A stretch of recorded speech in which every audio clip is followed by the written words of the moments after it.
Hey, what's up, rock stars and rock maidens? This is Alex Bourne coming at you from the Midwest. And today, unfortunately, we're not learning Iron Man. Sorry if you got your hopes up. But what I wanted to talk about is movable chord shapes on the guitar. This is something that is unique to our instrument and something that I think can be of great benefit to you if you know how to use it. So what I'm talking about is, I'll start with just a simple chord shape, like a power chord. And if you want to play this, basically I have one finger on the 6th string 3rd fret, and I have another finger on the 5th string 5th fret, okay? Now this chord shape is not the only place that you can play it, okay? I call it a shape because you can move it around. You can take it up a fret, 2 frets, up a string,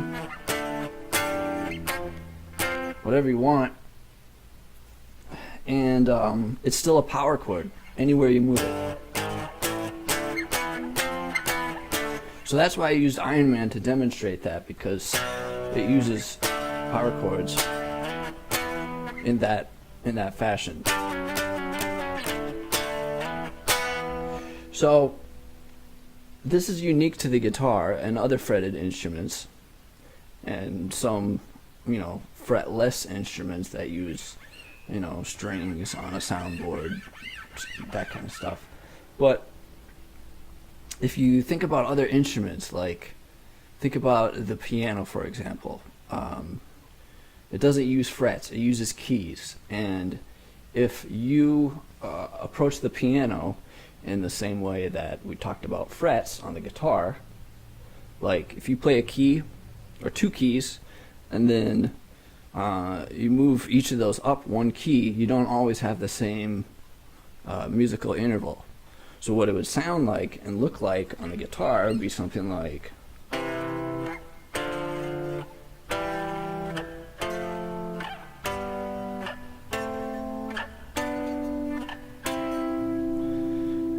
that. So you can see that my fingers are changing and the notes are changing each time. So it's not exactly a movable shape, but that's what it would look like on the guitar.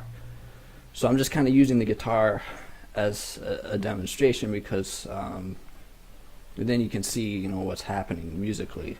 You see those intervals are changing. So the reason I bring this up is because I think this is where a lot of beginning instruction materials go wrong. Is they try to teach a beginner chords like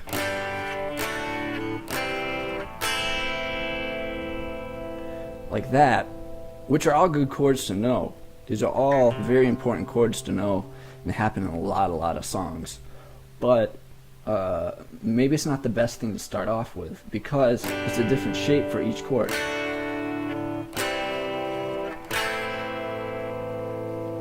Now, if you were to play the same thing, let's say we went like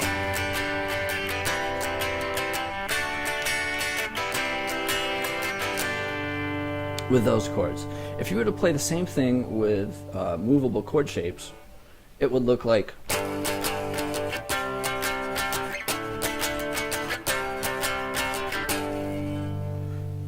so you see that now that I'm using movable chord shapes, it's a lot more consistent from one chord to the next.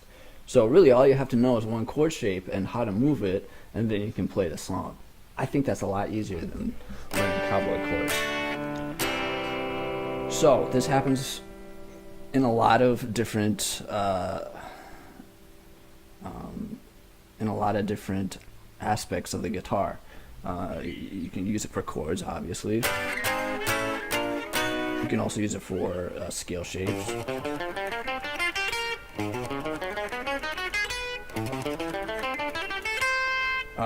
And also the other thing that you should keep in mind is that everything you learn is in a certain key, and if you know how to move something to a different key, you can take everything you know and play it in the key of the moment, ideally. Maybe you know more stuff than you have time to play, but That's the idea. So you can see the vast potential for knowing movable shapes and how to use them instead of learning a different shape for everything. So I hope that helps you. If you have any questions, leave a comment. Let me know. I'll try to get back to you if I understand it. And if you're not spamming me. So hope to hear from you soon. I'm Alex Bowen saying cheers.